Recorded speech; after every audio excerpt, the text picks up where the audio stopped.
1, 2, 3. Action. What is up, guys? Fahan here with Zah once again, and today we have Anjang over here. How are you, man? Hi, I'm good. Thank you so much. Thank you for having me. your Thank you for having me. willingness to come out for this interview, because from what we are told, you're quite reserved.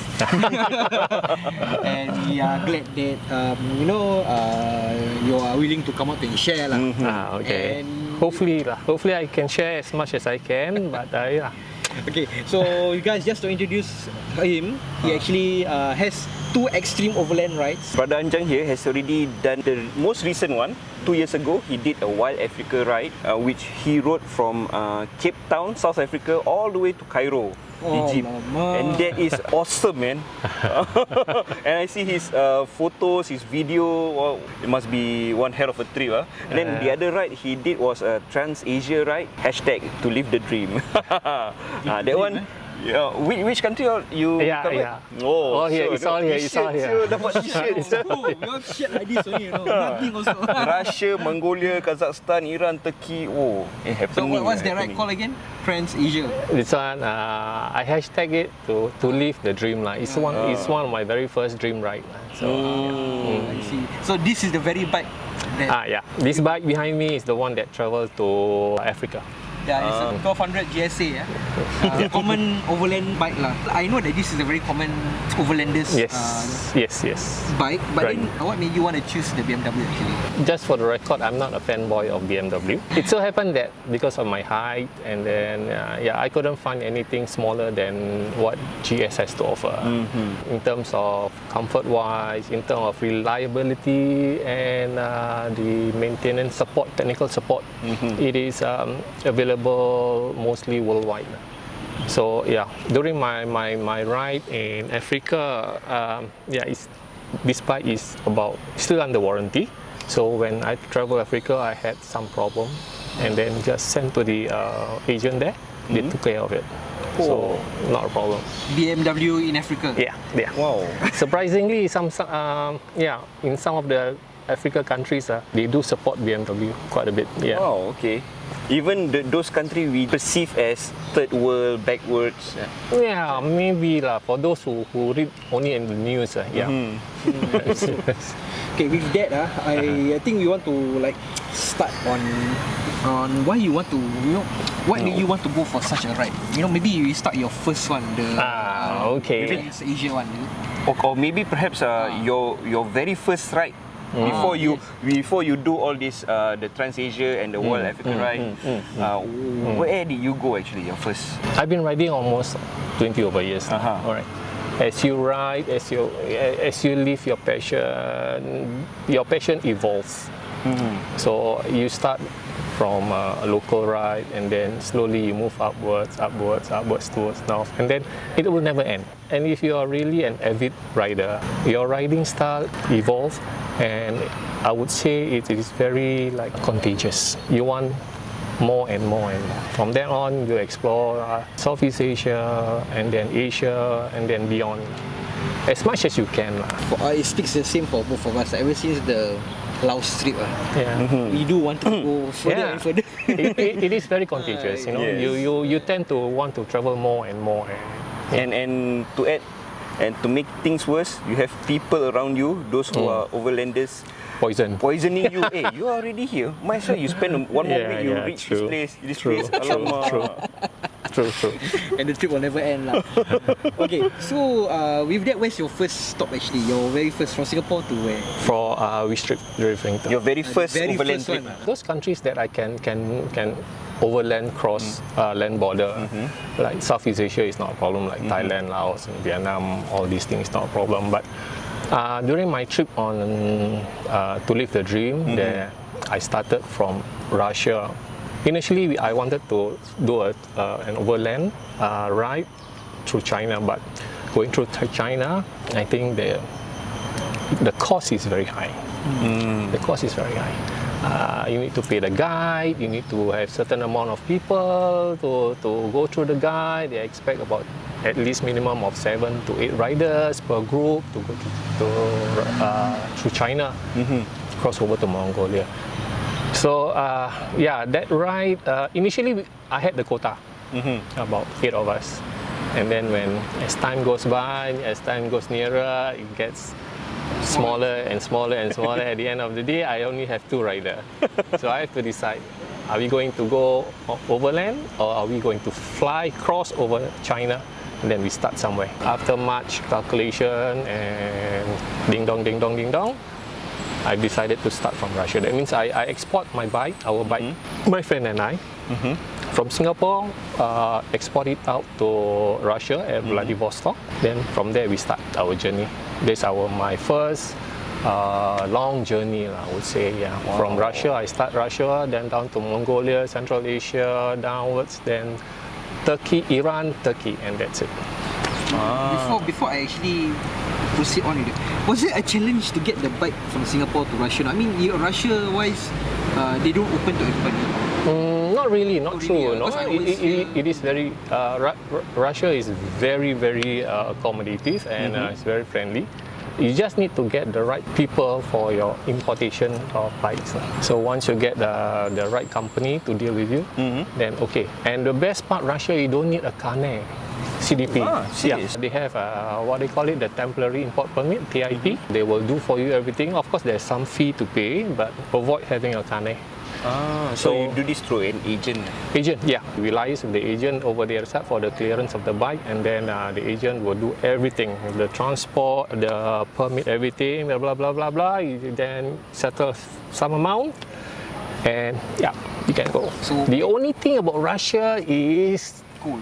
No, the visa. My the visa God, I tell you, it's so like, alamak, paling leceh sekali, seriously, very troublesome. That's the thing, because I always hear people wanting to go Russia, right? There's always some issue with the visa. Visa, yes. Because every spelling mistake, they'll reject you outright. Every spelling mistake, like if you're, macam kita punya nama ada bin something, right? So, for one example, if your name is like Abu bin Bakar, so your name is bin Bakar, not Abu. They take the surname first.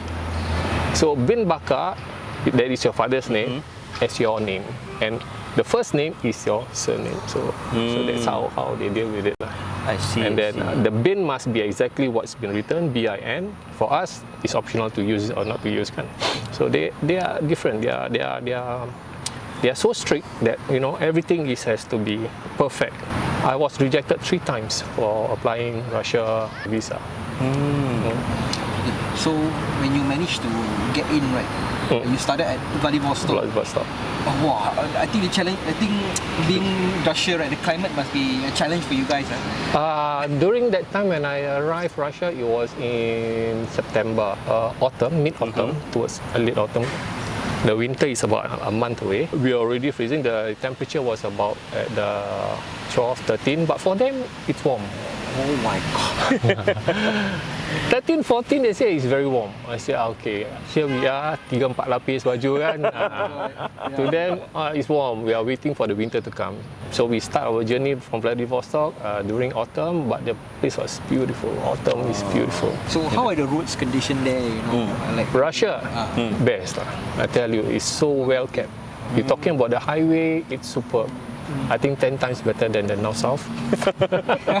Seriously, I mean the scenery lah. We are talking about the scenery wise. You can see all those mountain lakes, and then you travel along the Siberian rail. The big one. It's superb.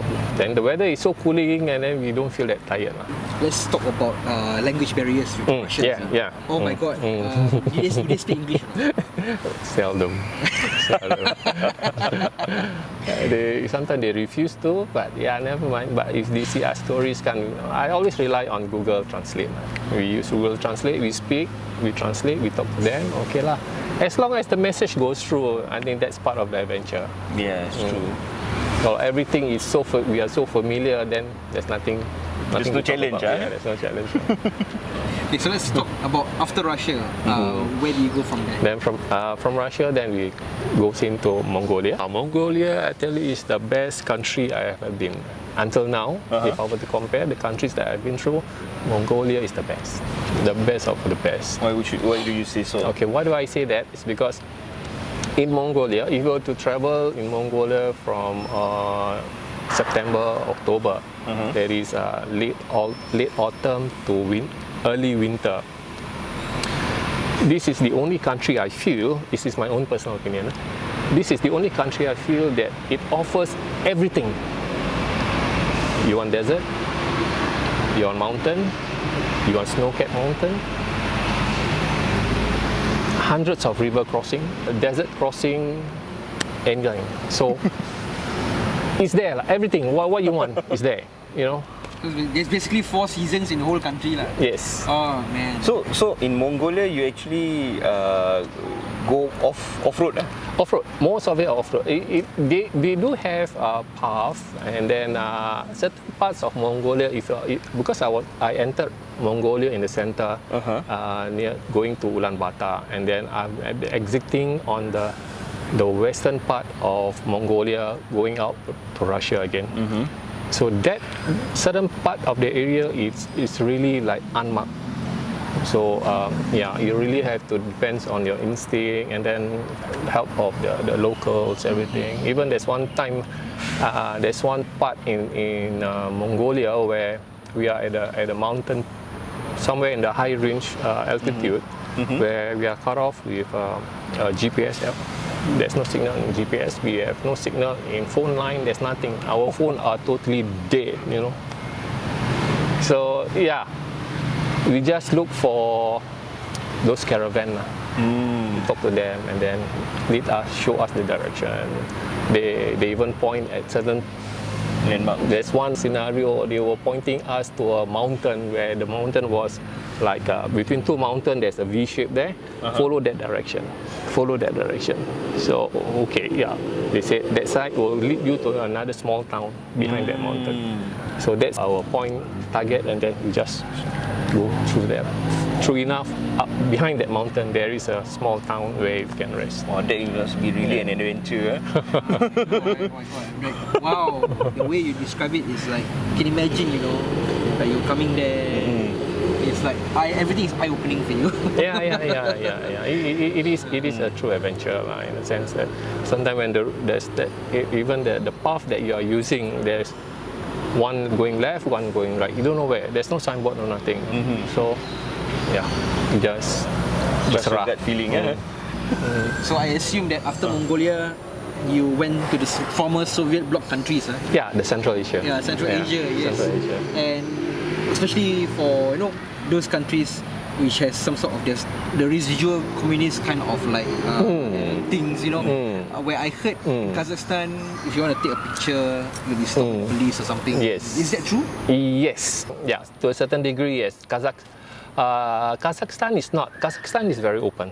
All right. The country that you're referring to is Turkmenistan, because Turkmenistan is former Soviet. Even some, almost all Central Asia are former Soviet. But Turkmenistan itself is ruled by, they call it the Central Asia of North Korea.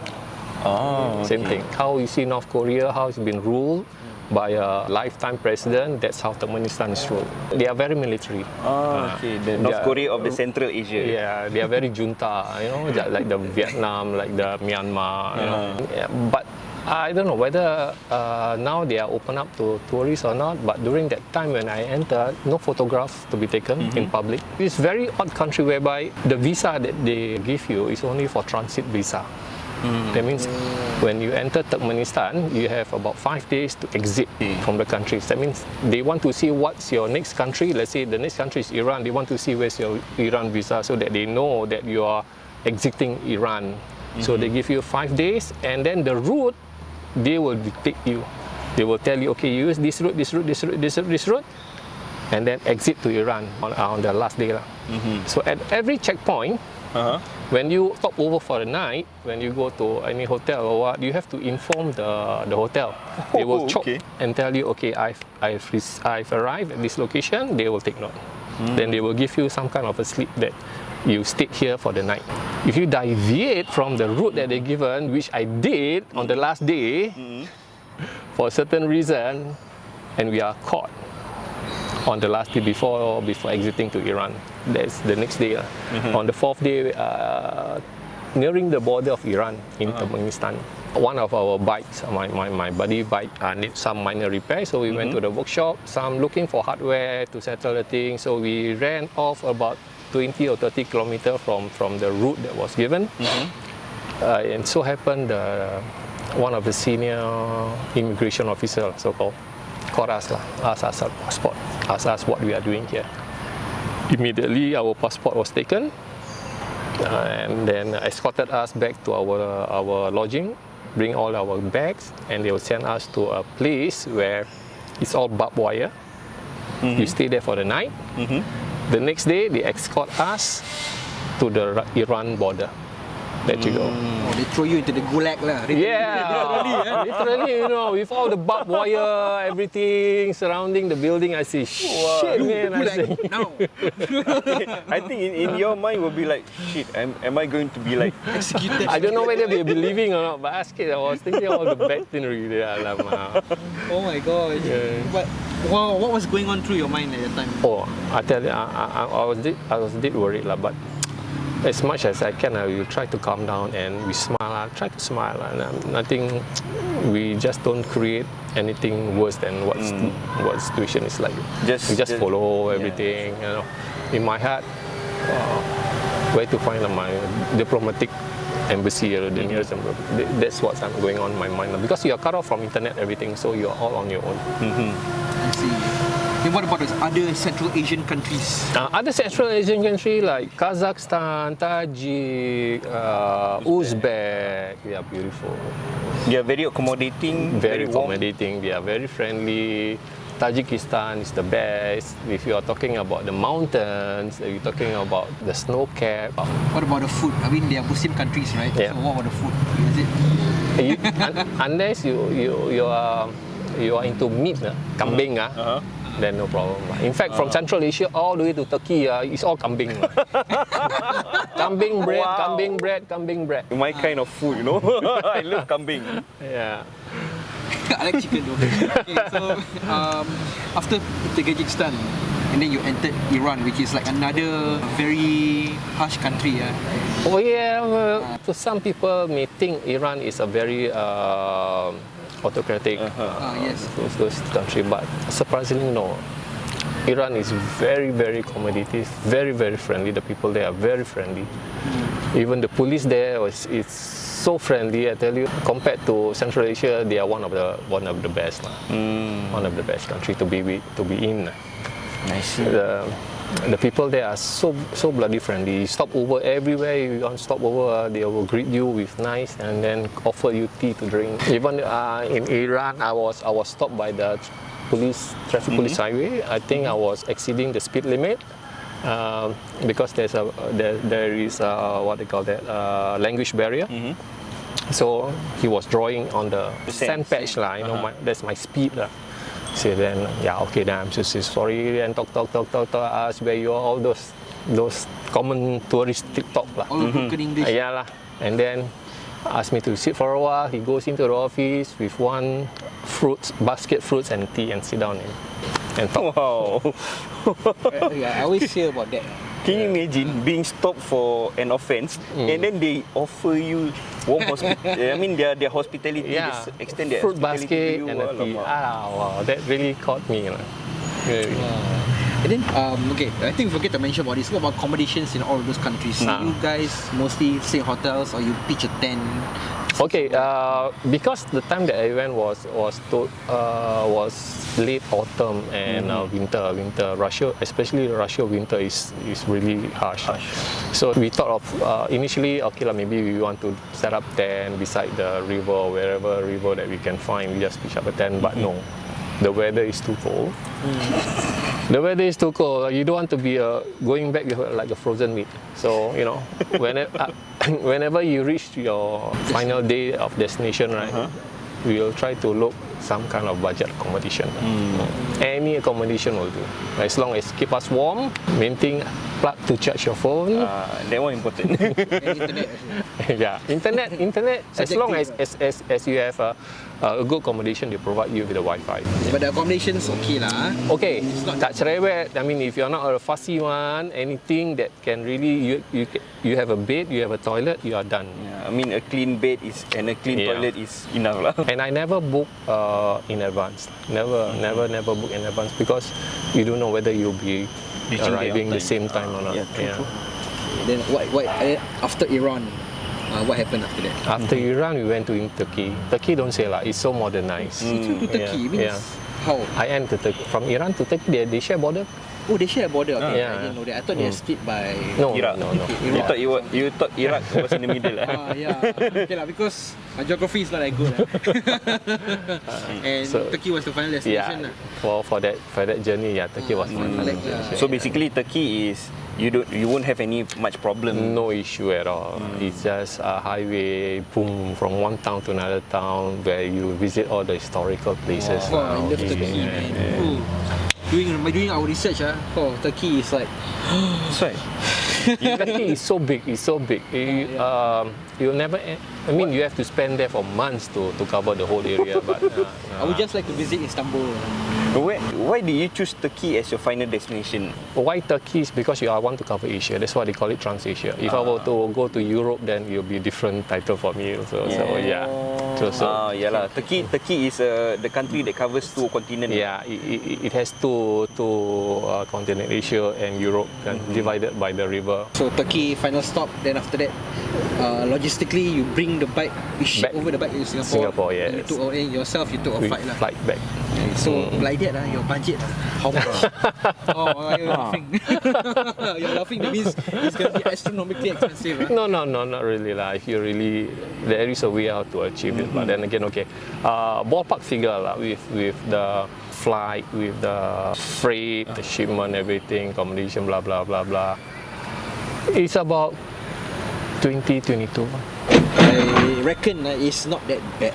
So it's not really that bad. Yeah. I was thinking. As long as you don't think about 5-star hotel, all those things. I was thinking of a figure of 30 to 40k. Not really lah. I mean, the time that it took me about 2.5 months to travel, and then within Central Asia, you spend very less because it's the cheap. Turkmenistan is even the petrol is only 20 cents per liter. Syalah, your GSA like 20 liters. Tak rasa. Syok Yalah. Nothing. Because it's an oil producing country. Yes. So I don't blame them for charging so cheap lah.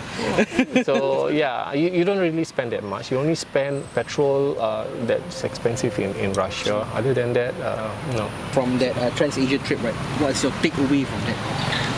Takeaway. All right. If I were to have a choice to go back or not, I'll just go back to Mongolia, because in Mongolia I can see everything. Like I said earlier, it's a country whereby it has everything. So I don't have to go back to Central Asia to see the mountains. I don't have to go to Central Asia to see the river crossing, everything. All can be done in Mongolia. So yeah, it's there. And the adventure, I mean the level of difficulties in Mongolia is comparable to Central Asia also. And considering that most of the roads are uncharted. Yes. Unpaved. Challenge for you. So that's where the GS comes alive. Well, I would say adventure bike. That time you ride GS. I ride GS, my friend rode a Triumph. Were there any issues with the bike at that time? Some issues, yes, for my my oil-cooled GS that time when I was at the Gobi Desert. So ni pantat kata I want to play with the dry sand and everything lah. So half clutch. My sleeve clutch burn off in Mongolia. That's it, man. My sleeve clutch habis. I cannot even clutch in, clutch out. Cannot even clutch in, clutch out. I was like, shit, man. I even go through my first phase of my trip. You know, it's still in Mongolia. And I have thousands of kilometers to the end of my trip. So I was like, I called my mechanic, hey, how, and then try to change the clutch oil. But you know, in GS they use mineral oil base for the clutch, so you couldn't get anything. So I call them, sini mana ada mineral clutch lah, sini semua pakai .4, .5, .4, .5. So I said, okay, never mind, masukkan Johnson baby oil.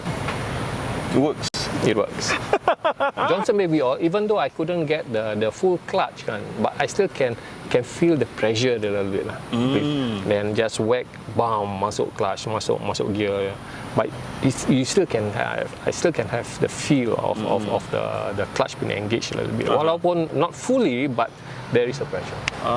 So Johnson baby oil is a mineral-based oil. I usually use Johnson baby oil for massage, for my, bekam. Let's talk about South Africa. Okay.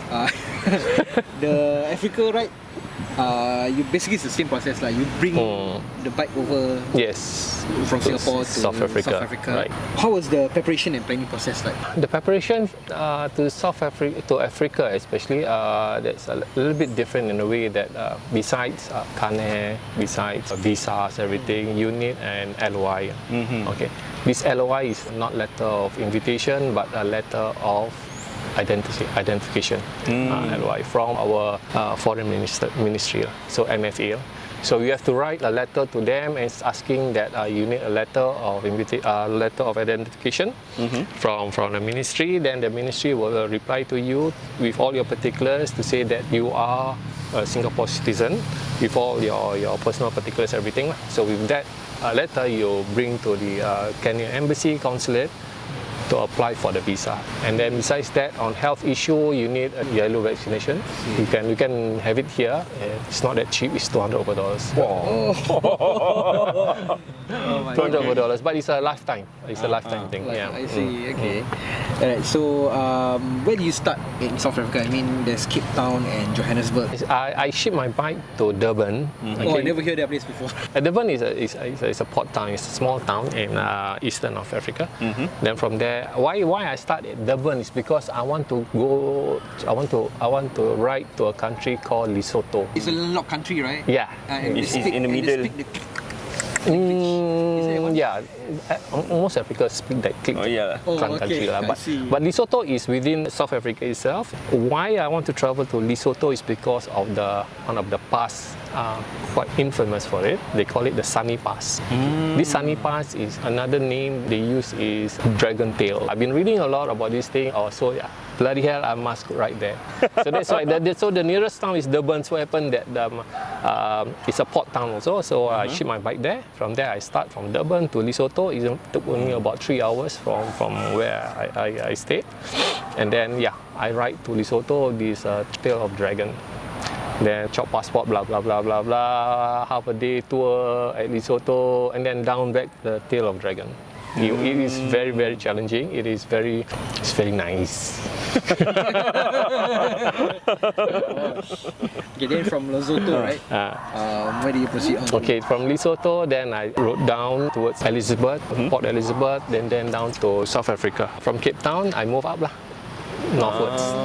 Because Durban is on the eastern part of Africa, and then I go down a little bit. I ikut dia punya jalan pantai all the way to Cape Town. So that's where the Cape starts. So from there, the Cape all the way to Cairo. From the tip of Africa to the Cairo of Africa. And then being Africa, it's a third country, like in the eyes of the world, by what you always see in the media. Yes. People mostly perceive it to be. Were there any concerns during the trip itself, when you want to traverse Africa? I received that a lot before my trip. Say that the Africa country is very uncivilized, and the people there like third world, they treat you differently. I say okay. I'll take that. I do not brush them off because I myself then have not had any experience in Africa. So I'll take that. Take note, but do not take it into concern. You take note and then do your own study. The best thing is to do a background check on every country that you want to go through, and to do this is best at like Facebook. Like Africa, they have a lot of Facebook, especially Overlanders. go in and ask them who the latest person or group that's traveled to the place that you want to go. Then you get the update information, the best information. So yeah, so do that before the trip, and then you have some picture on how the situation place is. So yeah, with that in mind, everything, I just go and look for myself. Nice. And Look for yourself. yeah. So look after yourself. So do you for this ride? How many people in your? Me entourage? and one Malaysian Dato, who is about 67 years old now. Wow. Yeah. So you and him, both of you guys on the trip lah. Yeah. Wow. Age is not a barrier, and to him, like no problem. He rides Kawasaki 650. New challenges like language barrier, hostile terrain, and dealing with the natives there. How was it like? There are few occasions here, especially in Kenya, whereby there are, as we pass through Kenya, there are few, what they call it, how do I say, tribe. There's conflict of tribe from one tribe to another tribe where we have to pass through, and you can hear multiple gunshot. Biasa tembak sini, dang. And then at one checkpoint itu, I was escorted by the military to go to the next checkpoint lah. So yeah, but if you were to travel along and then you were to see those macam what they call that, gembala, kambing, lembu, shepherds, all those things, they are all armed with AK-47. Okay. Shepherds, padahal want to take care of lamb only. They have AK-47 for them, so yeah. But they do not disturb you. They are quite friendly. You see, they say, as long as we do not provoke them, as long as we do not irritate them, and then it's how we approach these people. You know, if they feel threatened by your approach, then you're in trouble. But make yourself very timid. Even though I'm quite a big size, I just make myself as small as I can and then talk to them. And then some of the tribe in Africa, they are not that they are third world country. These people are exposed with tourists so much that they know what's going on. So they may see in a travel suit, but they know more than what you because with all these Masaleh tourists come in and out, they talk to you, everything, they talk to them, everything, they learn quite a bit. So it's easy to communicate in English with them? Yeah. Unless you go to the rural, really out of the country, rural side, countryside, then you have some problem with that. But then again, if you want to be safe, just stick to the main road and then just go. See, to me here, traveling, to me, there's three categories. This is my own personal thoughts. After all these years of riding, there are three type of categories. Either you are a tourer, or you are the adventurer, or you are the explorer. A tourer is somebody that just follow a guide, go and come back. That's it. That's a tourer. Adventurer is for you do all those shifting and then travel to the unknown and then within the time frame and then come back. Just like I call myself an adventurer. I just go there, learn the thing, solve your own problem. An explorer is somebody who went to a place and spend months. Spend months like Juvina, she can really spend and then learn a lot, especially in Pakistan, in Iran. She spent months there. She's an explorer. She really go into detail and learn and explore the place. Unlike me, I just say pass through je lah. Because of the time. More of adventurer lah. More adventure. I just go there, pass through. Pass through pun alhamdulillah really lah. Because of the time frame, I cannot commit the time like an explorer has. They really went to a location, stay there for months, and then you explore the place. That will be another atas category as an explorer. I didn't know there's a classification to it. Yeah, this is my own personal intake. So, what is a tourer, what is an adventurer, what is an explorer. So, So we are still tourer. We are still tourer. We just passing through lah. We just spend a month in Thailand. Yeah. But also, it's all pre-planned. Kind of pre-planned. Yeah. Right. So next question. Is Africa like what we see in movies? Dangerous, rural, hostile. They are a mix of everything. It has a mix of everything. Yeah, it has a mix of everything. But then again, if you are hostile to them, of course they are hostile to you. If your approach is friendly, they are friendly to you. See, for like I say, if you want to go to a destination, especially Africa is concerned, before you reach your destination or another country, go and search, do your homework. Go to the Facebook group or whatever group chat, and ask what is the latest happening to that place. Do not rely on news, because news ni kadang they are very Bias. There's a lot of provocation. They did more damage than good lah, if you were just to listen to the news. But if you were to listen to a person who's been there, let's say for last week, or he has been there, and then update the situation, then you know what's the latest then. Then you decide whether to go or not to go. Like right now, you would talk about Kenya, they're having a civil war. Ethiopia having a civil war. Talking about the current situation in Kenya and Ethiopia, I'm wondering, how Ichi Boots actually can survive through that. As long as you do not go to the conflict area, I think it's fine. Because especially in Ethiopia, in Tigray is the northern part of Ethiopia. But if you were to stay at the capital area, I mean, it's still manageable. It's still okay. I think it's like what the news, like you say, the news doesn't portray what is really happening over there. Sometimes the news is biased towards the government. They are pro-government, so it is for their citizen consumption. It is more like a brainwash kind of thing. The hostile situation probably in one small town area, but they make it like a big the thing. whole country is in shambles. Like back then in KL, there's a riot about Bersih. Bersih, and then Anwar Ibrahim. Then they portray the whole country is in a chaos, right? But just a small portion. You are living there, man. Yeah, that's why I was there. It was like nothing. Yeah. The rest of the KL is okay. Still It's happening. only there. Masih happening lagi lah. The same goes to the US. My family warned me, you're gonna get robbed and all that. Be careful. But when I go there, everybody is so friendly towards me. Yeah, true. They even mistaken me for a Filipino. Okay.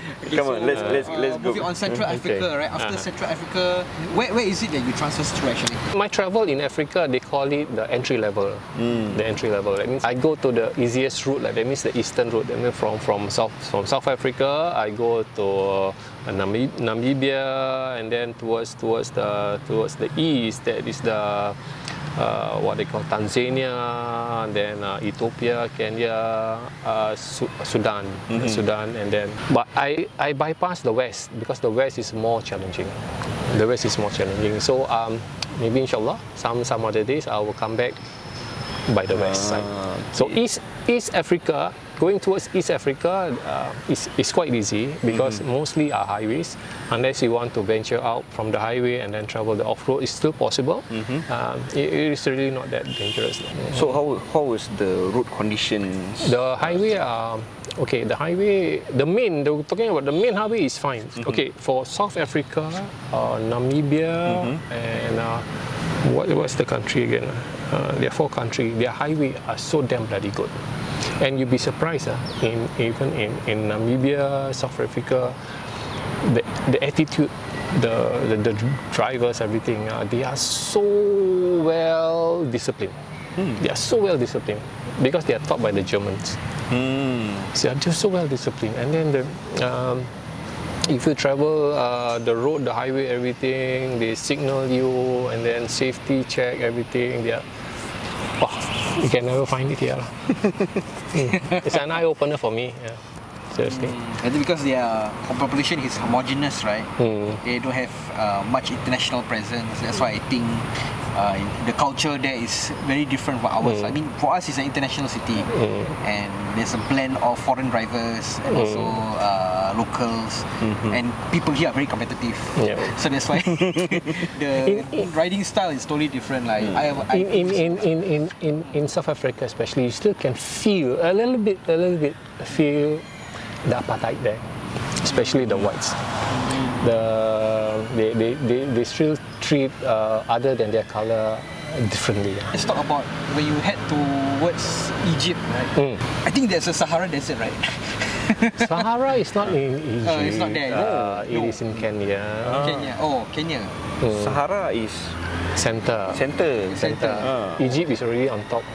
Oh, okay, so it's different really. It's different. Oh, okay, sorry about that. Then from Central Africa, where did you went off to? From Central Africa, I travel Kenya, Sudan, and then Egypt lah. That's the eastern side lah. Itu yang senang lah. Like I say, is entry level kind of riding, exploring dekat Africa. So paperwork, visas, all this no problem. Like macam touting at the border tu biasa lah. I mean, this is normal. Whenever you want to cross border kan, at the immigration point, they're bound to be tout lah. There's a lot of con people try to sell you insurance lah, sell you this lah, blah blah blah blah blah. That is common lah. It's how you chase them away. Other than that, nothing much lah. Seriously, it's a nice place to ride. And then you tend to ride along with the wildlife. So basically the animals around you lah. Animals, yeah. You can see the elephant. You ride besides an ostrich. Wow. And then masa tu, then that time, sayangnya the only thing that what I regret is that you cannot enter the safari park because you need a 4-wheel drive. So they don't allow the 2 wheels. For the simple reason is safety. Yalah. You have no defense against all this wild Imagine animals. the lion come charging towards you. The cheetah can outrun you lah. The cheetah can outrun the bike. So next time, lesson learned is that sampai sana, rent a 4-wheel drive and then go through the safari. Wow. That one will be superb. Inshallah. Next round. Our Turkey trip must still do lah. Yalah. Our Turkey trip is to do. Right, so Egypt, you stopped at Cairo, is it? Yes, Cairo, right. You managed to visit all of the historical pyramids. sites? The pyramids. Wow. Yeah. Because I'm very intrigued about their pyramids. Yeah, nice. Those pyramid, the history. You need a guide lah. You need to pay a guide. They will tell you all those from King Tut lah, don't know what king lah. Wow, very interesting lah. But once you left Egypt, you forget about everything with us. I only remember. I only see this pyramid with this lion head. That's it. So Egypt to you is touristy lah. Yeah, very touristy. Very It's not as touristy. rustic as. And Egypt, I hate to say this, but they are the most corrupted country in Africa. It's sad, it's a Muslim country. It's a Muslim country. But it's corrupted. And to know that most of the higher institution of learning are all there. Islamic learning is in Egypt. Al-Azhar, all there. And they have all of the historical sites also. Man. Oh my gosh. Think they care? Money talks. Money talks. I blame the whites, the British corrupted Egypt. Suez Canal. I think we need another ship to be stuck there.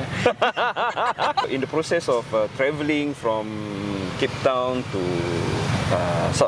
Cairo, how was the visa process like? The paperworks? For visa, you have to apply the country before you enter. Let's say I want to go to Ethiopia, I have to apply from Kenya because you cannot apply in advance because their consulate is not readily available in Singapore. Not all countries they have it in Singapore, so you have to go there. Same goes to Central Asia also. Like for Tajikistan, like for Turkmenistan, their visas you have to fly over there and apply. Same thing in Africa also. So let's say if you're in Kenya and you want to go to Ethiopia, the next destination, you apply the visa in that country, like in Kenya, for the next country that you want to fly to. Understand. Yeah. So it all depends on what is the turnover time. Certain visa 24 hours, certain visa 7 days. So you must gauge yourself, give yourself time. Okay, if you are in Kenya, you must have at least about 10, 14 days, because you have to give some time for the visa process for the next country. So yeah, you have that thing you have to know lah, because the turnaround time different from one country to another country. Understand. Like for example, my case in Kenya, I want to try apply for Ethiopia, right? And my friend is a Malaysian, and I'm a Singaporean. I get first. It's different for him lah. That's one of the challenges. Because it all depends on type of passport. So then from Cairo, you bring your bike back to to Singapore, and that's it. Then for that trip, what's the budget like? It's about there lah. It's about about 20 plus and minus. See. I cannot believe you brought this bike along. It looks so pristine and new. Nah. I mean, after the trip wash, cantik lah. Have to maintain lah. Okay, talking about the bike, okay. Throughout the trip, what any issues with the bike? Any hiccups? Ada mishap lah. Ada mishap. There's no hiccups for the bike. The bike runs well, everything. I was at Botswana. The time I was, the road was horrible lah. Potholes here and there, blah blah blah. And then I think I was a bit tired during the time. Then I was riding. I hit a bloody big pothole. My front wheel dent. Out of shape. Oh my god! Basically, wheel dented. And then about 7 spokes broke. Wow. So I say shit. I say that's shit. I say. Then in Botswana, I tried to do, because I was about to enter Kenya already. Dah dekat the border, because it's within a day punya ride. So in Botswana, I stayed there for a day. We do some self-maintenance, self-recovery, tengok apa yang boleh buat. Like my spoke pecah 7 tu kan. So I take out, remove yang mana baik, I spread it out so that at least it can move lah. So it works. It moves. So we move. So the next day, when I enter Kenya, that's why I said BMW, they have a motorrad there. So I gay lah. Just go to motorrad, they fix everything. That's the beauty about BMW. That's why. That's why. So tempting to get one, but That's why. I'm not a fan of Beamers. I want a Pan America. I've been very curious why big adventure bikes like the GS use spokes, not Sport rim. There's a reason lah. The spoke is to absorb shock lah, but sometimes whether jadi tak jadi, this one pun tak absorb kan, pecah juga. But at least there's some other spoke that can use to spread the tension, and then you still can move Imagine if it is a cast iron habis lah. Habis. You're stranded. You wheelie all the way back. You wheelie all the way to Kenya. I assume that it should be different from the one in Trans-Europe. Oh yeah, Transasia. Transasia. Transasia. Okay. What's your takeaway? Okay. In Africa, the only thing that I'm very sad or tak puas hati is that I couldn't get the kind of picturesque scenery I get from Transasia. Because in Africa, from bottom to top, it's just desert, lowland, and I couldn't get the good composition that I want, the good scenery. In terms of the people, of course there's a different, but to me as a photographer or as a traveler, you need to bring back some memories also. So when I compare to my Transasia punya ride, where the scenery there was beyond words, just beyond words. You don't have to do anything, you just snap, then you can bring back a lot of memory. But for Africa, it's different. Africa is like, you snap one, you snap everything already. It's almost everywhere, so it looks the same, except for the people there. But other than that, Yeah, I mean, for what would you say to Overlanders, potential riders who would like to embark on such a trip, not only to Transasia or Africa, overlanding in general. In general, go for it. Go for it. Seriously, if you have the passion, if you have the minat, go for it. Do not procrastinate because money we can find, but time will never wait for you. Experience. True. It's very strong. It is how bad you want to travel. Because for me, if you were to see my timetable, it is every 2 years that I do my long trip. I'm supposed to travel last year 2020 after my Africa in 2018. My next travel will be on 2020, but Where to actually? I can't. That one. I'm supposed to travel the Himalayas. I would follow the Himalayas from India straight all the way out at the end of Himalaya. Wow. I'm supposed to go there, but then again, because of this thing, COVID lah, apa-apa lah, I have to defer the thing lah. But then again, okay, why is it, like I say, why every 2 years is because of financially.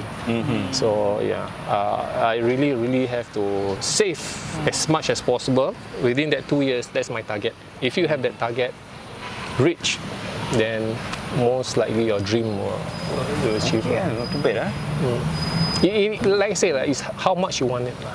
Kalau macam setakat, one day I want to travel, setakat top aja is a daydreaming. You have to live the dream. That's why the thing is live the dream. Yeah. To live the dream, So your personal advice, does it matter what bike you're riding? Don't bother about the bike. Don't bother. The best bike is the bike that you own. Wow. Anything kapchai also travel, because every country also have a kapchai. So if there's a kapchai there, it's fit to travel. Let's go. So that's why the Malaysians, I see they actually ride kapchai from Malaysia all the way to England, Saudi lah, Paris lah. Lama hebat lah. I mean, those who are so brand conscious are the fanboys lah. So these fanboys, Dada must have this brand to travel, but I must have this brand. No, maybe they perceive, okay, small bike is not fit for long journeys. Ego. Yeah, maybe. Because some people have that perception that, if I want to travel, I need a big bike. Doesn't matter what brand lah, but it must be a big bike. Doesn't matter lah, whether big, small, as long as you own that bike. You see now, traveling, one of the caveat in long distance traveling is that you have to be prepared to lose your assets. That means like Noradam, 1 year bike travel and he has to forgo the bike. Oh yeah, she told us. Yeah, Right? You know about that thing, right? Yes. So that is one of those considerations that you must have. Even I, for myself, even though I'm riding this BMW, I have to accept that if anything were to happen, I have to throw away that bike.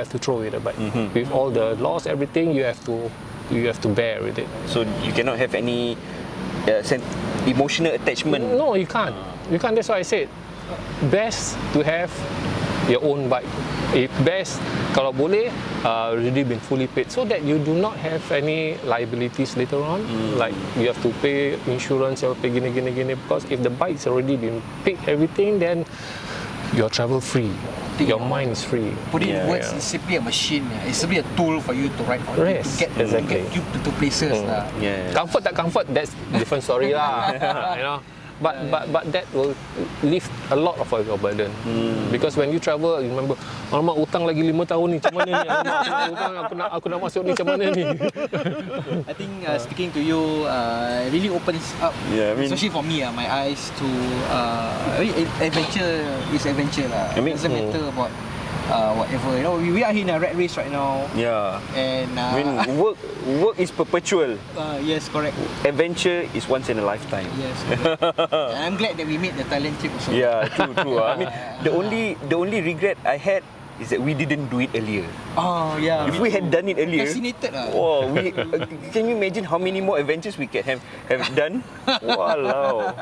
At the end of the day, I think it's the spirit lah. I mean, whether you want it or not, how bad you want it. We've spoken to a lot of overlanders in the past. They all resonate this same kind of attitude. No, just do it. Just do it. Yeah, just do it. From Rahim to Jovina to Kak No and yourself. Wow. Just do it. Just do it lah. And Nike, please sponsor us.